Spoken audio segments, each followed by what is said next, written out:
Меня зовут Женя Шеф. Я художник. И вместе с ученым Максимом Скулачевым мы придумали новую концепцию создания ренессансного человека. Максим как ученый и я как художник. Вместе мы ставим перед собой задачу, возвышенную цель создания Академии Бессмертия. Здесь я изобразил портреты наших предшественников.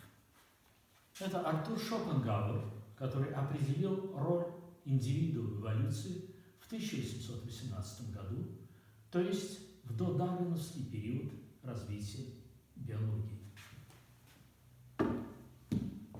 Собственно, сам Чарльз Дарвин, который в своей книге знаменитой «Происхождение человека» написал: «Все ради индивида, и пусть победит сильнейший». Его мысли продолжил Альфред Рассел Уоллес, написав: «Естественный отбор выбраковывает родителей и во многих случаях дает преимущество тем расам, представители которых сразу же умирают после того, как произвели потомство». Еще ближе к нашим идеям подошел Аугуст Вейсман, написавший: «Я рассматриваю смерть не как первичную необходимость, но как нечто приобретенное, вторичное, в качестве адаптации». И, наконец, наш великий вдохновитель, соотечественник, академик Владимир Скулачев написал следующее: «Мы надеемся, что наш СКК способен послужить орудием восстаний машин, попытки Homo sapiens покончить с тиранией собственного генома и отменить те из диктуемых геномом программ, которые выгодны для эволюции, но гибельны для индивидуума. Отмена этих программ символизировала бы превращение человека в Homo sapiens liberatus. По латыни liberatus значит освобожденный. Решение этой задачи могло бы стать величайшим достижением медицины XXI века».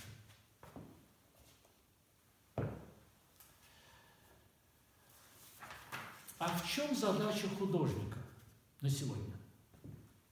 Я бы так обозначил ее. Вместо того, чтобы превращать прекрасное в уродливое, как это принято в современной эстетике, я бы обозначил новую цель для художников, как превращение уродливого в прекрасное. И если в течение XX века нам удалось из прекрасной природы создать уродливые ландшафты, то теперь стоит новая задача – превратить уродливое в прекрасное, то есть заняться эстетическим ресайклингом. Надо отметить, что традиционно в искусстве целый ряд произведений был построен на отталкивающем, на поэзии кошмара и ужаса. Нередко именно отталкивающие в жизни формы в искусстве являлись наиболее креативными. И через творческий акт мы можем то, что вызывает отвращение и отторжение в жизни, перевести в категорию эстетически прекрасного. Одним из существ, всегда вызывавшим страх, была изображенная мной летучая мышь. В данном случае это ночница Бранта. Небольшая летучая мышь, которая так названа в честь немецкого зоолога Иоганна Бранта. Подобно голому землекопу, летучая мышь живет до 50 лет. И теперь она оказалась нашим новым героем, потому что в течение этого времени она совершенно не стареет. И в ее генах лежат ключи к вечной молодости и бессмертию.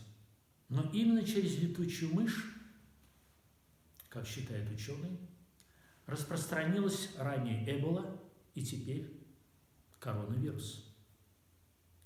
Как мы помним, нередко изображения ведьм и их адской кухни включали образы котлов с дьявольским варевом, куда бросали ведьмы жаб, пауков и летучих мышей.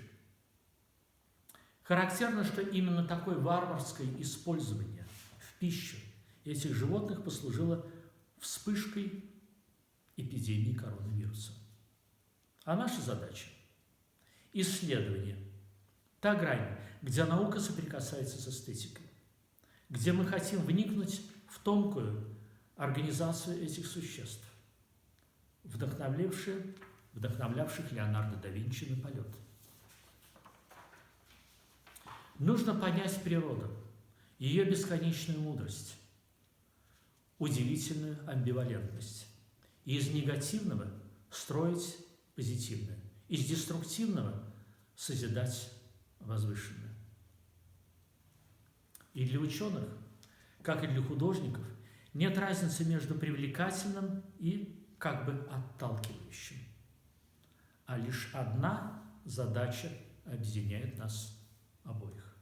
Это поиски истины. Теперь я хочу обратиться к другому существу, которое я изобразил на этом холсте. Это медуза. Туритопсис нутрикула. Это по-настоящему бессмертное существо на Земле.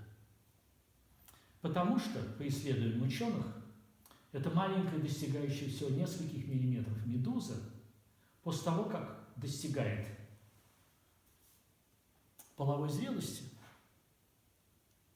опять через процесс трансдифференциации превращается в совсем юное существо. И делает она это бесконечно.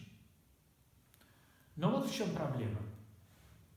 Уроженка Карибского моря, ныне эта медуза распространилась по всему миру. И у ученых это вызывает страх. Потому что неизвестно, чем все это закончится. Но мы живем в такое странное время, когда одна крайность переходит в другую, и мы не знаем на самом деле, что нас ждет в ближайшее время. В любом случае, между привычным и новым, неожиданным и порой опасным, лежит совсем тонкая грань. И именно в этой опасной ситуации мы сейчас находимся.